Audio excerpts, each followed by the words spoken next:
Hey, what's going on, guys? Today I'm going to be talking about Red Rising by Pierce Brown.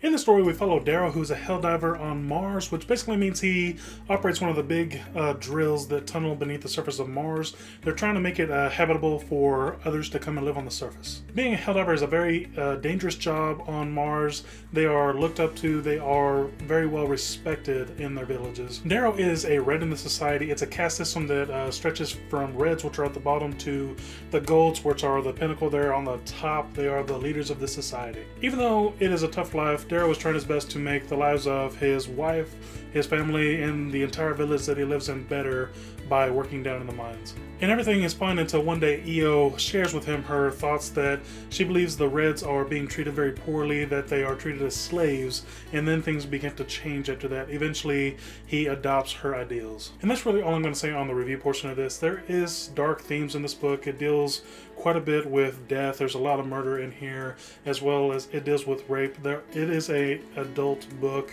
and it's more for mature audiences, but it is well worth a read. It starts out a bit slow, and it's a first book in a sci-fi trilogy. There's a lot of world building. You got to get to know the characters and the language, and the words that they use with each other. It is a bit slow getting started. About 60 to 80 pages, it starts to get traction and pick up into the story, but it is a bit slow starting out. And one thing I really didn't like is I could not really connect with any of the characters that I were reading in this story, but I did enjoy the characters.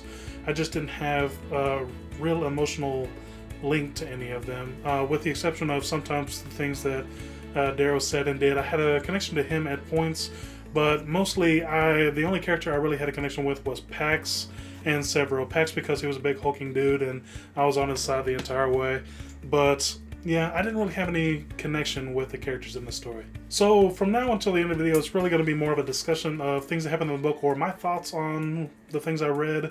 If you haven't read the book, go read it and come back and discuss it with me down in the comments. If you have read it, stick around, let's talk about the book. The first thing I want to talk about a little bit is Io and what happened to her.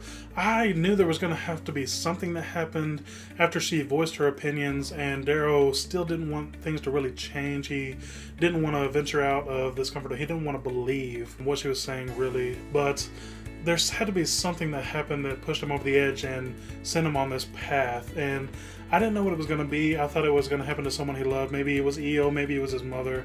But I didn't really know what was going to happen there.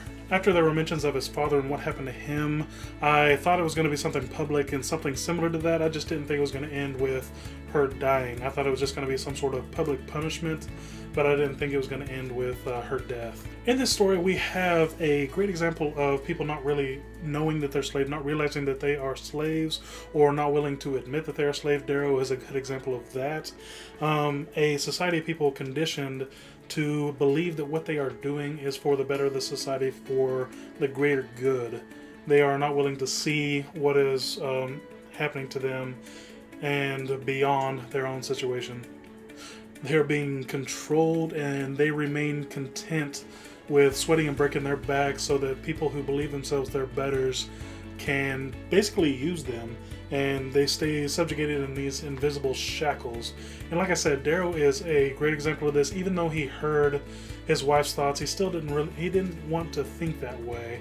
And if you were in that situation, you wouldn't want to know that your whole life you've been a slave. You wouldn't want to know that you've been subjugated, that you are pretty much someone else's property. That's a really, really bad awakening. That's a really horrifying thought.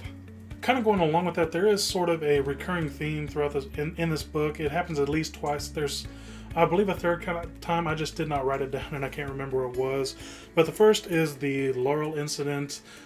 People of authority promising this large prize as long as the people do what they were supposed to do and perform the way they're supposed to perform. They'll get this large prize if they outperform everybody else. If they don't, if they underperform, they'll get punished. That seems to be a sort of recurring theme in this. It also happens with the proctors of the Institute, and their authority figures offer them this large prize if they are willing to rig the game in order for Nero's son to win. We start to see that it is not just the colors in this caste system that are separated. It starts to become the members within the caste system, within each color, also have different roles and different responsibilities. Like even in the Reds with Darrow and the Helldivers, they're a more prominent role than the other low Reds in their society. In the Gold Society with the Proctors, they're very low as compared to Nero and the other higher Golds, and they will do anything that they can to rise up in the society. The same as Darrow, whenever he was trying for the laurel, he risked his life. He was pretty much burning through his suit and almost died trying to get this grand prize, to get this prize for his village. The Proctors are trying to get this prize, move up, get more respect in their society, and provide more for their families and themselves as well. It's sort of a recurring theme, and it shows that pretty much all through the society, they are being treated the exact same, no matter what the colors are. Even if you're a high gold, you can still be pretty much treated like property. You can be told to do something and you'll be happy to do it as long as you are promised the reward. And even that reward, I don't think would be honored. Just like the laurel, they're working really hard to get this prize. And even if they came forward and outed the Ark Governor as bribing them, nothing is going to happen to that man. All the bad things are going to happen to them. With big money comes big influence. Nothing is going to happen to that man. You can kind of sympathize with the proctors of this institute a little bit in this situation. They've had years of doing this, of who knows how long, watching kids just kill each other. What's one more year of pretty much just making it to where these kids die? This one kid is chosen to be the winner, and they get the reward, and they get to be out of there. They get raised up in their society. You can't really blame them for that. It's not a hard decision to make, and most people would do the exact same thing they did to improve their own lives and the lives of their families. The next thing I want to talk about is the uncle, Darrow's uncle. When we first meet him through our main character, through Darrow, we see him as this careful, drunk, and weak old man, which means you know that's not going to be the case. You know he's got some sort of higher purpose in the story if he comes off that way. I just didn't know he's going to be affiliated with Ares, the Sons of Ares in this. I thought that what happened to Darrow, what his uncle did for Darrow, I thought the same thing happened to Io. For the longest time I thought Mustang was Io, and then it occurred to me that Darrow is the one that pulled on her legs, and I think I remember that it said there was a snap, so I don't think she's coming back. I also thought that maybe his uncle went and did the same thing for his dad that he did for Darrow, and that his dad was delivered to the Sons of Ares as well, and he maybe went through the carving process and he's one of the Reds that died. Or, maybe he didn't die. Maybe none of the Reds died. We know of at least one besides Darrow that got to the Institute, so why couldn't all of them or more of them? Maybe his dad is still out there somewhere. What do you guys think on that? Do you think his dad's still alive? Do you think there's more than just Titus and Darrow that made it through to the Golds? Maybe there's been others before just spread throughout their society. I don't know. For this next part, I'm going to read a little bit from this, read a few things that kind of jumped out at me. But the first one is on page 74 in this hardcover copy here. An advertisement for a blister cream appears on the ground in front of me. A woman of strangely slender proportions slinks out of a red lace robe. Suitably naked, she then applies the cream to a place on her body where no woman has ever before gotten a blister. I blush and look away in disgust because I've only ever seen one woman naked. You'll want to forget your modesty, Harmony advises. It'll mark you worse than your color. It is disgusting, I say. It's advertising, darling. Harmony purrs condescendingly. She shares a chuckle with Dancer.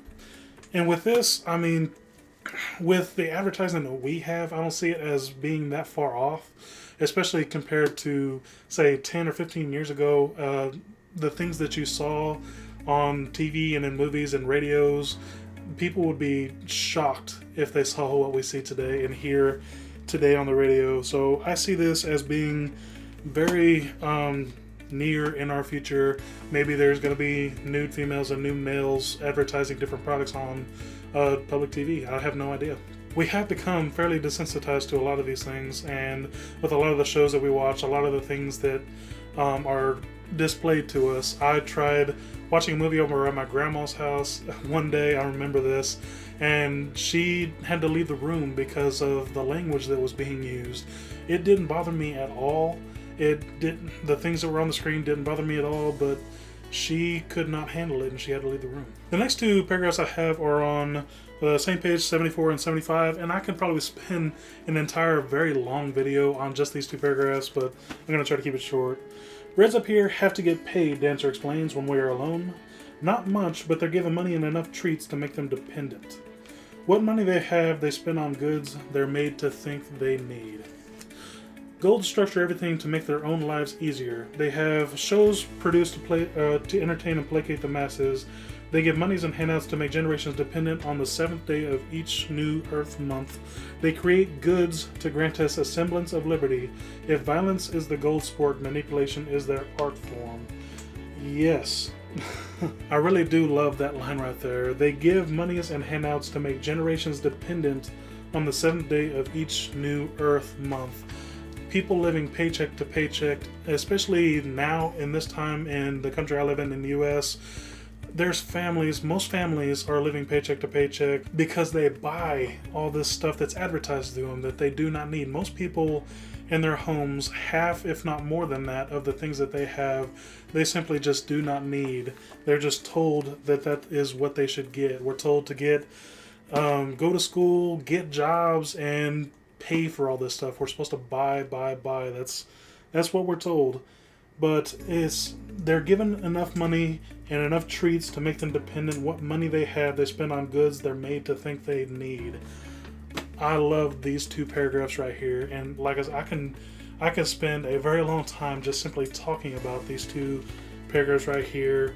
And I spent quite a bit taking notes in this section right here because it just really stuck out to me, because it is just like our world today. We spend way too much money on the things that people tell us we need. We see advertisements of pretty sparkly new things. I'm no stranger to this. I fall to it all the time as well, but we go out and we buy them. That's just who we are. This next one is on the page before that, on 72, and it is the HC shows me colors I did not know existed. It shows me fashion, ludicrous and seductive. There are biomodifications and flesh implants, women with skin so smooth and polished, breasts so round, hair so glossed that they appear in a different species from Io and the other women I've ever known. The men are freakishly muscular and tall. Their arms and chest bulge with artificial strength, and I really love that. Their arms and chests bulge with artificial strength. They have these muscles that you would expect them to be extremely strong, but they're just for show. They're artificial. I love that little line right there. And they flaunt their muscle like girls showing off new toys. But this little section right here is full of paragraphs that I really enjoyed. This section where he's just coming up, he's seeing the society, he's seeing the surface world and seeing how they live. And it is mostly the same things he would see if he was to come up in our world today. There is another thing I want to hit on in here, and that is that Severo is the real MVP of this story. He is a badass. A very scary badass, but a badass nonetheless. He goes off on his own. He kills the leader of a pack of wolves and has them follow him. After that, he saves Darrow several times in the story. He's the reason, him and his Howlers are the reason that they were able to take Castle Minerva and Castle Apollo.